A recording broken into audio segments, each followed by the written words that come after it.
حبيبنا وشفيعنا محمد إمام الأنبياء والمرسلين وعلى آله وصحبه أجمعين أما بعد سبحانك لا علم لنا إلا ما علمتنا إنك أنت العليم الحكيم رب اشرح لي صدري ويسر لي أمري واحلل عقدة من لساني يفقه قولي آمين يا رب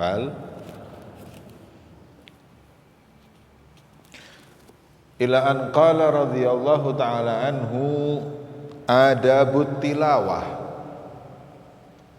adab-adab membaca Al-Quran. Hadirin, segala ibadah itu ada adabnya. Yang kalau adab itu kita bawa, kita laksanakan, kita amalkan, ibadah kita semakin sempurna. Nggih. Dia bukan wajib, tapi kesempurnaan amal ibadah tersebut apabila adab-adabnya diperhatikan. Terus adab niki penting. Imam Ahmad bin Hanbal nggak ada murid, punya murid. Saya ini kadang-kadang kecampur bahasa Jawa. Dikomplain banyak orang-orang yang di Instagram karena kebanyakan yang lihat ini bukan orang Jawa, justru orang Kalimantan, orang Malaysia. Akhirnya saya ada DM, Beb, bisa nggak kalau ceramah jangan dicampur bahasa Jawa supaya kita paham. Saya jawab, kalau bisa sampean aja belajar bahasa Jawa. Karena pendapat saya, bahasa di surga setelah bahasa Arab adalah bahasa Jawa. Paling lengkap sebab itu. Alhamdulillah. Jadi saya baru ingat enggak boleh bahasa Jawa.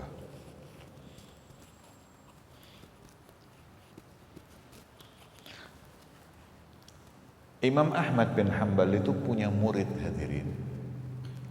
Belajar dengan beliau 20 tahun. Nyantri dengan Imam Ahmad bin Hanbal 20 tahun. Kemudian ketika Imam Ahmad bin Hanbal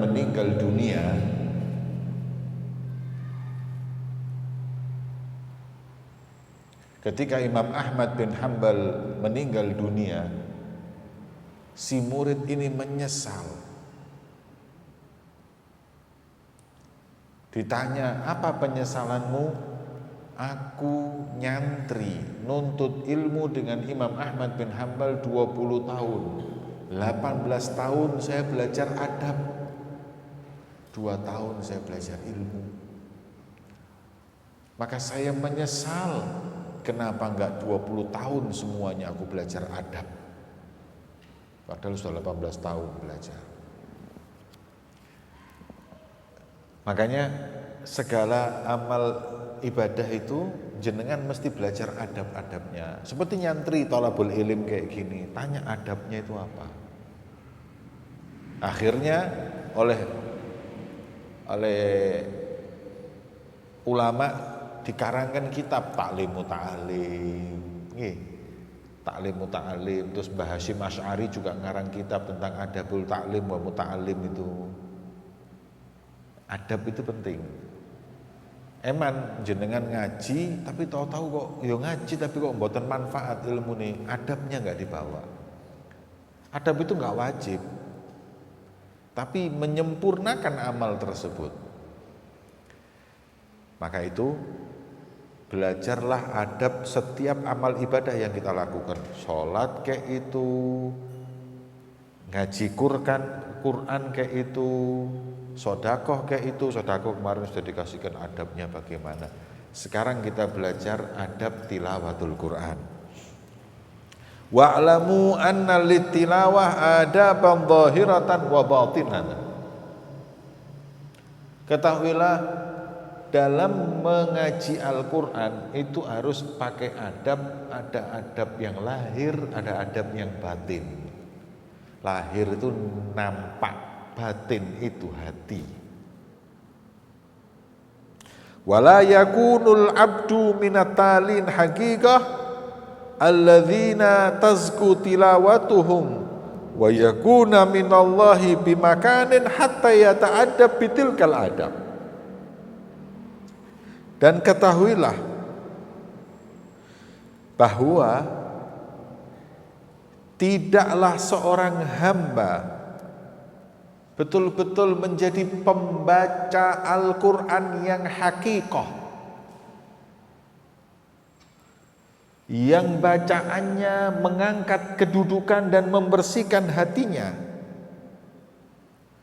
yang membaca Al-Qurannya menjadikan dia mempunyai satu tempat yang tinggi di sisi Allah, kecuali kalau sudah melaksanakan adab-adab yang lahir maupun batin ini.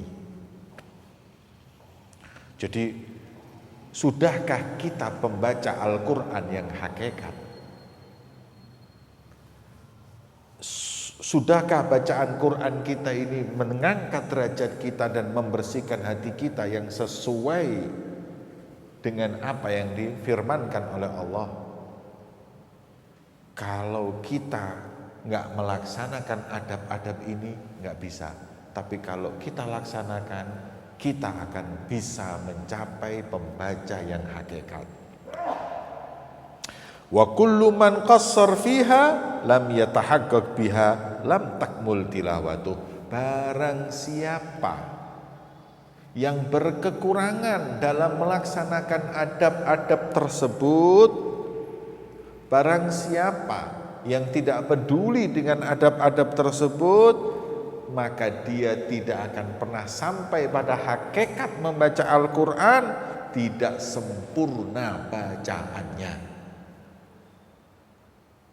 Tapi bukan berarti terus pahalanya melayang, tidak. Wis isak lho. Kok imsak ngono tulisannya? Ya. Jadi kalau enggak melaksanakan adab ini gimana? Apa dia itu enggak dapat pahala? Dapat. Dapat ganjaran oleh tetap jok khawatir. Pahala dapat. Tapi keutamaan yang disampaikan itu enggak dapat. Ya. Walahu fadlun ala qadrihi. Dia dapat keutamaan atas kapasitas yang sudah dia lakukan tersebut. Ya lumayan dapat pahala. Tapi kalau dia yang melaksanakan adab-adabnya membaca Quran, wah sempurna. Oke, apa adab-adab membaca Al-Quran diantaranya? Famin ahammil adab wa akadiha. Dan yang paling pentingnya adab ketika membaca Al-Quran, dan yang paling ditekankan, an yakuna tali fi tilawatihi mukhlishan lillahi ta'ala muridan biha wajhahu al-karim. Adab yang pertama ini adab batin. Sini. Ada adab zahir, ada batin. Yang pertama ini yang batin. Apa? Kalau kita mau mendapat keuntungan yang besar dalam membaca Al-Quran, yang pertama adalah membacanya betul-betul ikhlas karena Allah. Jangan membacanya untuk disanjung manusia. Jangan dibacanya untuk bahkan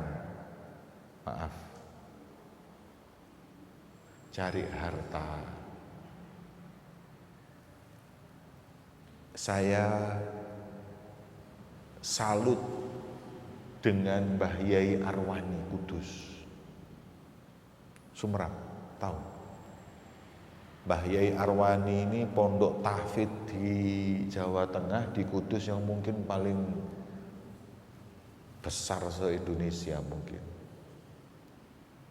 Berapa ribu, bahkan mungkin puluhan ribu orang-orang yang sudah hafiz di tangan beliau itu dan anak cucunya. Kebetulan Mbah Yai Arwani itu gurunya ibu saya. Ibu saya kan orang Kudus, Menoro.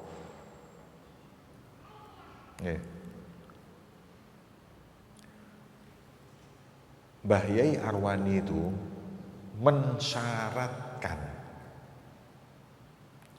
untuk setiap santri yang menghafal Quran di pondoknya untuk tidak ikut MTQ. Apa MTQ? Musabaqah tilawatul Quran atau musabaqah tilawatil Quran. Padahal ya nggak apa-apa ya, bagus musabaqah, tapi nggak mau. Alasannya membuat orang nggak ikhlas ketika menghafalkan Quran tersebut. Itu syaratnya. Dia nggak mau untuk dilombakan, maunya untuk diamalkan, diajarkan, bukan untuk mencari harta. Kalau Mbah Yai Arwani mensyaratkan santrinya tidak boleh MTQ, saya juga mensyaratkan untuk santri saya kalau lulus tidak boleh ikut pildajil. Sekolah suwe-suwe jadi apa? Lomba ceramah, lah wis gak tutuk aku. Ceramah ini dilombakno. Ceramah ini ngei nasihat wong. Jadi kayak wong nyanyi, dianggap wong ceramah iku nyanyi dilombakno. Ya tapi mungkin orang punya niat yang baik supaya anak-anak kecil itu tadi itu mereka semangat dan lain-lain. Ya kalau yang kecil masuk akal, tapi kalau yang besar ini enggak masuk akal. Lomba lomba ceramah apa sing nek sing cilik pildajil. Dai cilik iku pildajil, pilihan dai cilik. Nek sing gede apa?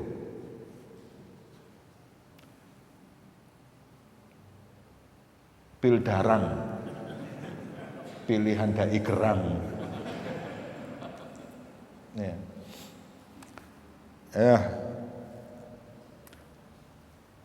Wat tagarrub ilaihi wal fauz bi thawabih. Orang itu kalau ngaji Quran dengan niat dengan membaca Quran itu taqarrub ilallah. Taqarrub ilallah, taqarrub itu mendekatkan diri kepada Allah niatnya. Dan mendapatkan pahala yang kemarin disebutkan wa yazidu min fadli. Ada seorang ulama namanya Imam Ahmad bin Hanbal.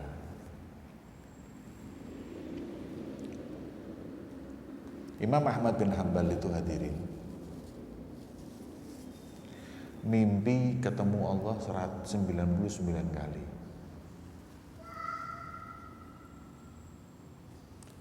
Kon mimpi ketemu Kanjeng Nabi tok ae mlebu koran. Diceritakno kono, ceritakno kene. Ini Imam Ahmad bin Hanbal mimpi ketemu Gusti Allah hadirin. Orang kalau mimpi ketemu Gusti Allah itu gimana hukumnya? Ahli sunnah wal jamaah mengatakan ru'yatullah fil manam jaiz, boleh. Lakin bisyarat, ada syaratnya. Tidak bisa menggambarkan apa yang dia lihat dalam mimpinya. Do you understand? Kalau ada orang ketemu mimpi, aku tadi malam mimpi ketemu Allah. Iya, gimana? Allah itu cahaya, kemudian edan. Nggak bisa. Karena apa? Laisa kamitslihi syai'un wa huwas samiul basir. Ini sudah kaidah ini. Tak bisa digoyang ini. Jadi kalau mimpi ketemu Allah di dalam tidur itu hukumnya bisa, tapi dengan syarat tidak bisa digambarkan. Mimpi ketemu Rasulullah, mimpi ketemu Rasulullah itu ada beberapa macam. Ada yang apabila mimpi ketemu Rasulullah dan sesuai dengan syama'il. Syama'il itu yang disampaikan oleh hadis gitu. Maka itu benar-benar Rasulullah. Man ra'ani fil manan faqad ra'ani haqqan fa inna syaiton lam yatamatsal bi. Barang siapa yang mimpi berjumpa Rasulullah di dalam tidurnya, maka dia melihat Rasulullah benar-benar, karena nggak mungkin kalau itu setan yang kemudian nyamar jadi Rasulullah, nggak bisa. Asal syaratnya sesuai dengan syama'il, sifatnya Nabi. Kan mimpi ketemu Kanjeng Nabi delok ana jenggote apa gak? Lek ana jenggote gak mungkin. Karena Nabi berjenggot. Ada enggak yang pendapat mengatakan Nabi tidak berjenggot? Halo? Di kita popo, Nabi gak gawe jenggot. Kopi gua. Makanya kalau ada ulama yang menghina jenggot, ngomong tambah jenggoten tambah dawa, tambah goblok, suruh tobat. Kalau jenggot itu tidak menghiasi wajah kekasih Allah Nabi Muhammad, demi Allah tidak perkenankan tumbuh itu jenggot di wajah Nabi Muhammad.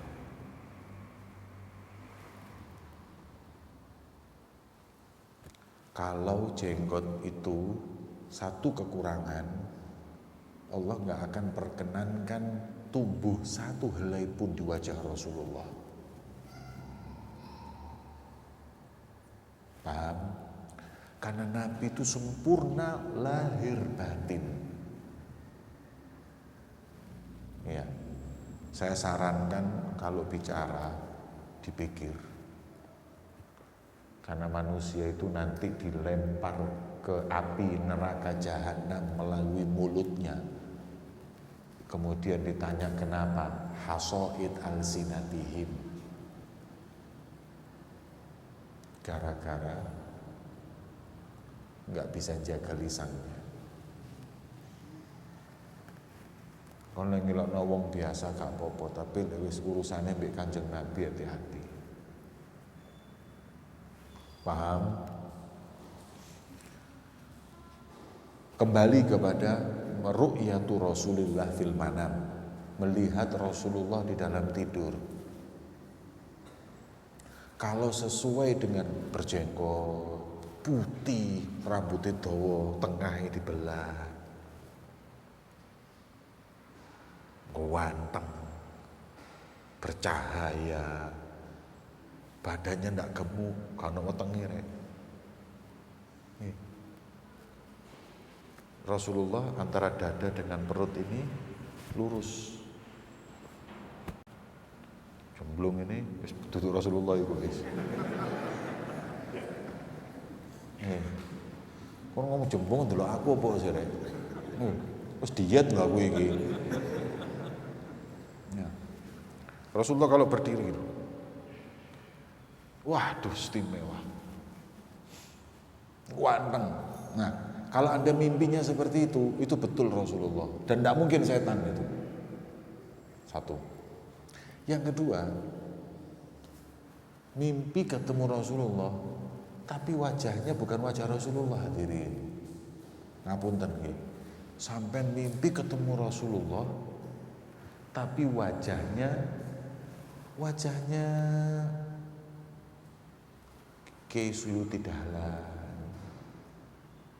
Tapi Rasulullah, orang-orang bilang Rasulullah kok. Tapi sampai lihat tuh, Kiai Suyuti Dahlan ini almarhum.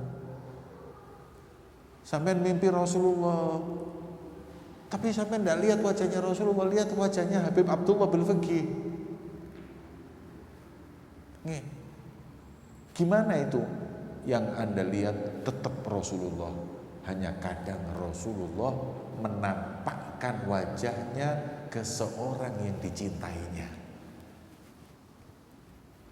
Terus kenapa nggak kita katakan itu Habib Abdullah bin Fiqih? Kenapa saya nggak katakan Yai Hamid? Nggak.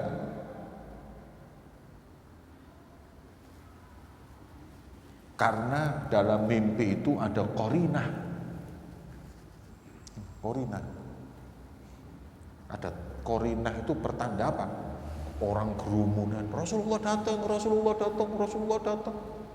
Orang rebutan mau salaman, loh, kok kesu tidak halan? Tapi orang bilang Rasulullah, ya sudah itu Rasulullah. Hanya menampakkan wajahnya ke seorang yang dicintainya. Itu banyak itu. Banyak mimpi orang ketemu Rasulullah wajahnya Habib Umar. Serbani persis Habib Umar, banyak. Saya pernah nerjemahkan berkali-kali orang mimpi ketemu Rasul kayak Habib Umar tuh di hadapan beliau, cuman nggak seneng diceritani mimpi-mimpi, nggak seneng diselimur no, jangan ngomong liane. Nah, aku bekor lah seneng nggak aku mampu mimpi, iya temenan aku, bongol kan ini. Itu menipu semuanya itu, menipu semuanya.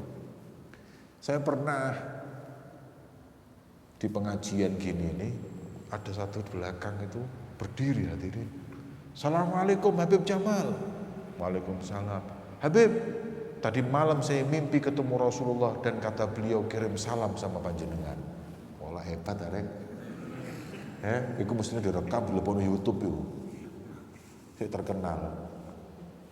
Kira-kira saya bangga nggak dengan itu? Kemudian begitu orang itu duduk, saya ngomong sama jamaah, ini orang tadi barusan kira-kira ngelem aku apa melecehkan aku? Ya ngelem beb, Rasulullah salam beb sampean, kontak kandani ya. Nek Rasulullah iku seneng beb aku, lah apa gak salam langsung beb aku? Mimpi langsung aku ketemu Kanjeng Nabi, Assalamualaikum mal, Waalaikumsalam Kanjeng Nabi, itu baru. Lah kalau Rasulullah kirim salam ke saya, gak kepengen gak gelem ketemu mbak aku Kanjeng Nabi. Kenapa Rasulullah gak mau nembui saya langsung? Pasti ada apa-apa saya. Makanya wis ngono. Yang pertama tadi apa? Mimpi sesuai Syama'il, bener.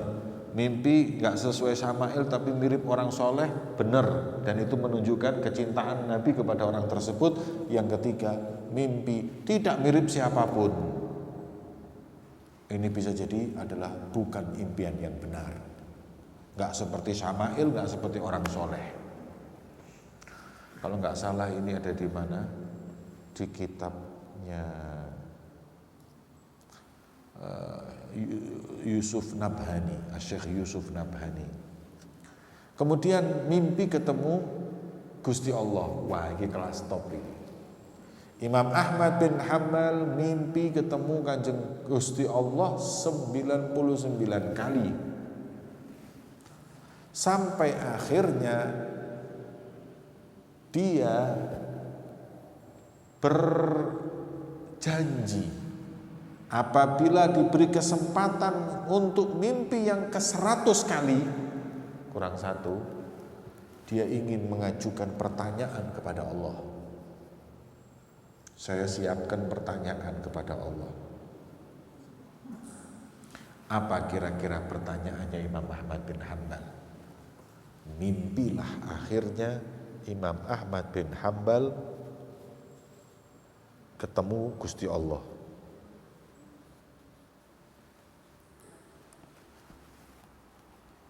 Ketika berjumpa dengan Allah, Imam Ahmad bin Hanbal tanya,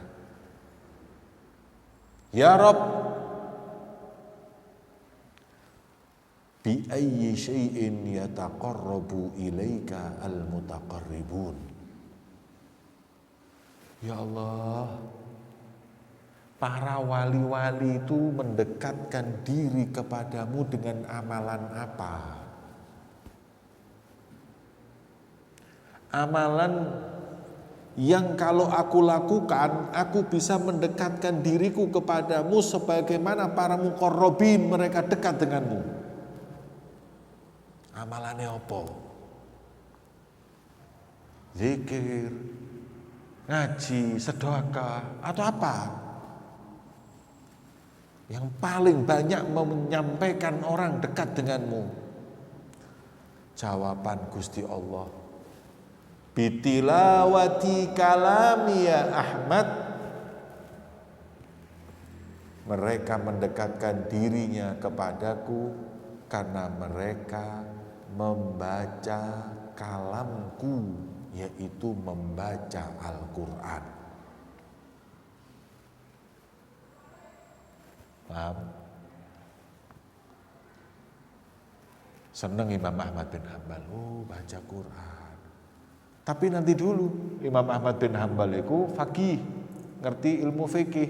Makanya nggak sampai situ pertanyaannya, tanya lagi, bifahmin am bi ghairi fahmin, ya Allah. Itu baca yang bisa mendekatkan diri kepadamu, membaca yang harus pakai faham atau membaca walaupun nggak faham. Ini pertanyaan Imam Ahmad bin Hanbal ini mahal hadirin. Kenapa? Karena jawaban Allah mengatakan bifahmin au bi ghairi fahmin ya Ahmad. Faham atau enggak faham, Quran dibaca mendekatkan pembacanya kepadaku. Untung iku mangono takok sing nomor loro. Coba kalau enggak, kita enggak tahu apakah Quran dibaca untuk mendekatkan diri kepada Allah hanya untuk yang faham saja. Lek yang faham saja harus kirim salam model kula kali sampean iki. Nggih. Saya ngaji mondok tahunan, ngajar 15 tahun lebih pondok ini. Tapi enggak semua Al-Quran saya paham. Terus gimana ini? Untung kata Allah bifahmin au bi ghairi fahmin, faham enggak faham. Makanya dikatakan oleh Imam Abdullah bin Alawi Al-Haddad di sini wa taqarrub ilaih. Orang baca Quran itu kalau adabnya dibawa akan mendekatkan hamba itu kepada Allah Subhanahu. Wa an la yakuna mura'iyan mutasanni'an. Membaca Quran itu jangan mura'i, jangan riya. Jangan pula mutasanni'an. Mutasanni' itu apa, Rek? Dibuat-buat. Ya, dibuat-buat. Sekarang Masya Allah, imam-imam ini enak-enak kadang-kadang kalau baca. Tapi terus akhirnya sibuk mengenakkan, lupa hakikatnya Quran. Kalau habaib di Hadramut itu jarang yang suka mengelokkan bacaan karena mereka mengikuti Imam Ghazali yang mengatakan kadang tajwid dan bacaan yang enak melalaikan kita atas makna Quran itu sendiri. Kon belajar tajwid, belajar tajwid ngaji. Allahu Akbar. Idza zulzilatil ardu zilzalaha wa akhrajatil ardu athqalaha wa qala al-insanu ma laha. Kalau sudah bacanya enak, itu sambil baca sambil mikir. Iki matematobi, iya apa mato apa mau? Iki ketemu, iki apa kira? Ikhfa apa idhar iki mau? Jadi akhirnya kita waktu baca Quran sibuk ikhfa, idhar, iklab, qalqalah kubra, qalqalah sughra. Iya. Itu tajwid ilmu penting. Anda mesti pelajari supaya bagus membacanya. Tapi kalau kepinteran bahaya. Jadi akhirnya orang baca kiamat ya, atau al-qari'atu mal qari'ah wa ma adraka mal qari'ah yauma yakunun nasu kal farashil mabthuth wa takunul jibalu kal ihnil manfus. Nun mati ketemu mbek fa. Bingung wis. Iki padahal ceritanya kiamat loh. Iki kiamat. Sing jenenge gunung diwalik mbek Gusti Allah iki gak, iki ikhfa apa idgham bila gunnah. Ya itu yang dikhawatirkan. Itu yang dikhawatirkan. Makanya sebagian enggak mementingkan tajwid. Ya pokoknya yang wajib-wajib ya, tapi kalau membuat dia akhirnya tidak sesuai, tapi itu pendapat mereka habaib di Hadramaut. Tapi kalau tajwid jangan sampai salah. Ya. Hanya jangan terlalu detail, nanti akhirnya kita lupa. Nah begitu juga suara enak. Suara enak. Suara enak ini kadang-kadang saya kalau lihat ada sebagian imam, saya pernah sholat subuh di tol. Sholat subuh di tol, imamnya itu baca idza waqa'atil waqi'ah. Wah, adus kayak di Mekah ngono wis. Ya. Wis enak memang suaranya. Tapi yang saya khawatirkan akhirnya kayak wong nyanyi.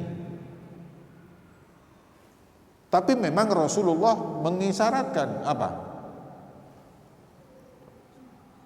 Zayyinu aswatakum bil Quran wa fi riwayah zayyinul Quran zayyinu aswatakum bil Quran zayyinul Quran bi aswatikum.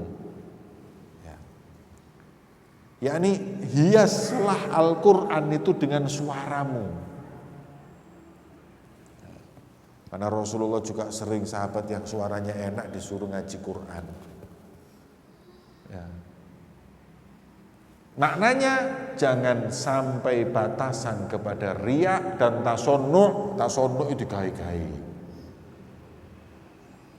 Enak suara itu ada yang enak memang hakiki enak. Kayak yang di Mekah itu lah enak memang arek. Enggak ada takallufnya gitu loh. Saya lihat enggak ada paksaan gitu loh. Memang enak suaranya wong-wong. Tapi kalau yang niru itu kadang-kadang ada takallufnya, ada maksanya. Jangan, nanti akhirnya malah kemuroi, ketasonnu. Saya malah kalau sholat di belakangnya guru saya hafid Quran, ustaz siriru sembarang kali alim. Tapi lek ngimami hadirin, gak meyakinkan belas wis. Guru saya. Bismillahirrahmanirrahim. Alhamdulillahirabbil alamin. Ar-Rahmanir Rahim, Maliki Yaumiddin. Iyyaka na'budu wa iyyaka nasta'in. Ihdinas siratal mustaqim, siratal ladzina an'amta 'alaihim waladdallin. Ngono wis. Kayak kan bumbune blas lho bacane. Iya, segitu. Tapi kalau ditanya, saya enggak mentingkan enaknya bacaan, saya penting saya memahami dan saya khusyuk wis iku. Tapi memang kalau bacaan itu enak, enggak takalluf, enggak tasonnu, enggak dibuat-buat, memang suaranya enak. Waduh. Betah. Berdiri itu sholatnya lama betah. Ya. Kayak Al-Habib Ahmad bin Hasan Al-Attas itu begitu. Itu yang saya cerita tadi waktu saya di tol itu hadirin. Di tol itu saya pernah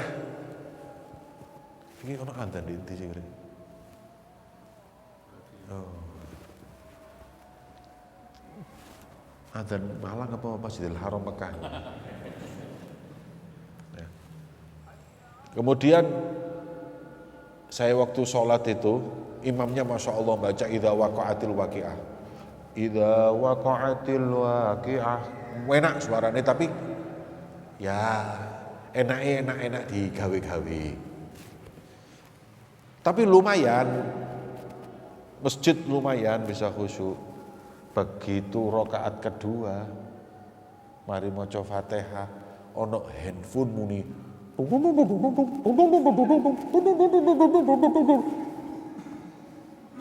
Handphone niku kon tak kandhani rek ya. Iki aku rada gregeten sik rungokno. Ini handphone.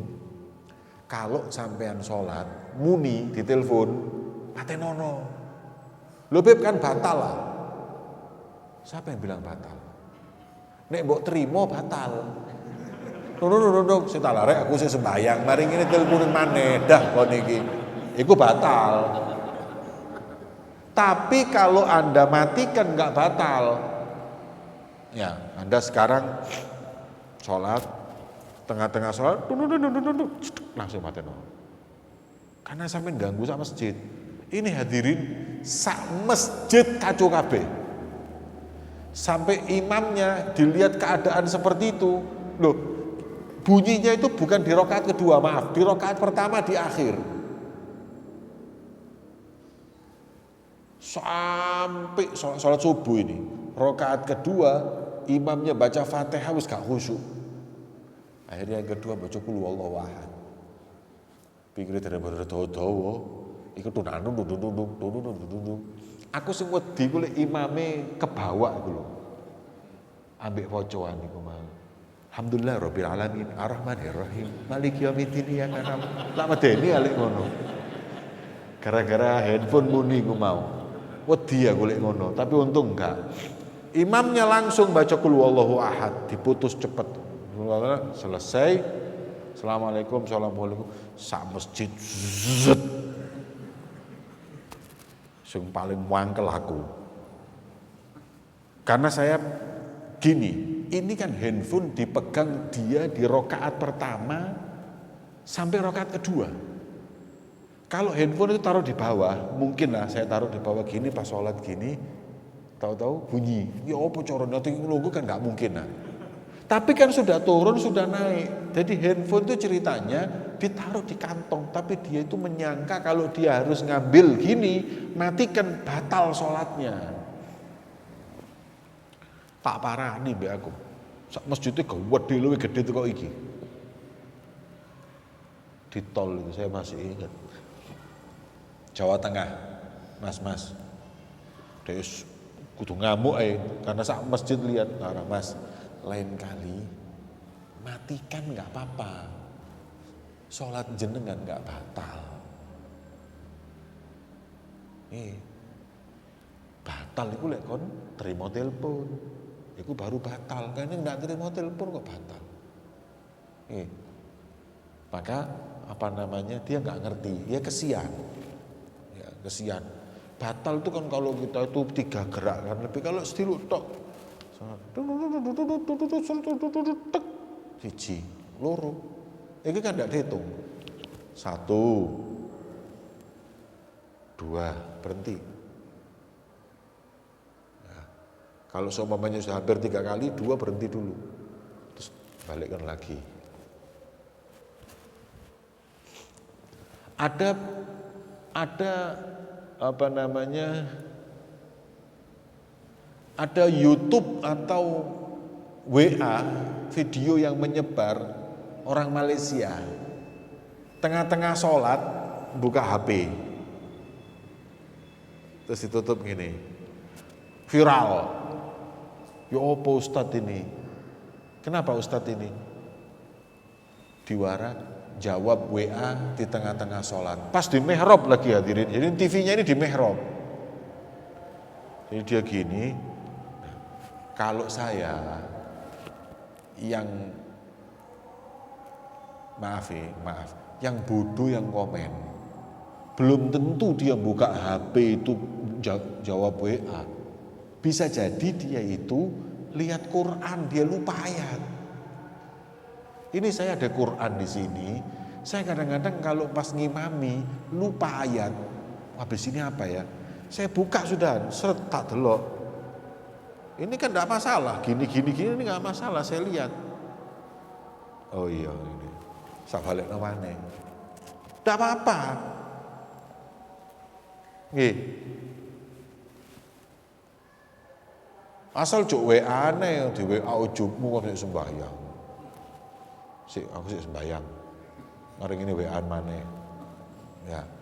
Itu pun enggak batal. Batal enggak? Enggak. Selama dia enggak lebih dari 3 enggak batal.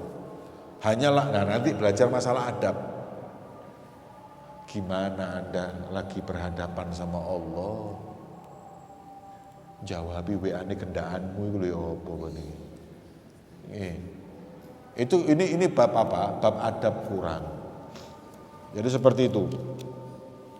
Kemudian selesai an yakuna talinya harus wataqarru wala mutazayyinan li makhlukin. Jangan hanya untuk dikenal di kalangan makhluk. Wala taliban bi tilawatihi syai'un minal hududil ajilah wal aghratil faniyah zailah. Jangan Anda membaca Quran kalau dibayar saja. Kalau enggak dibayar enggak mau. Ini semuanya adalah bentuk dari enggak ikhlas. An yakun mumtali'us sirqab, sudah sampai situ selesai, wallahu a'lam. Jadi adab yang pertama adalah batin, betul-betul ini karena Allah, jangan karena dunia, jangan karena pujian, jangan karena aghrad, jangan karena untuk urusan duniawi, jangan untuk disanjung manusia, jangan, betul-betul membaca karena Allah subhanahu wa ta'ala. Okay? Baca yang bagus, tajwid, suara yang enak, tapi jangan takalluf. Apa takalluf tadi hadirin? Maksa diri untuk membaca di enak-enak no. Ya oleh enak temenan, nek fales lho ngarai sembahyang malah gak ikhlas kabeh nggih. Wallahu a'lam bishawab. Sirril Fatihah.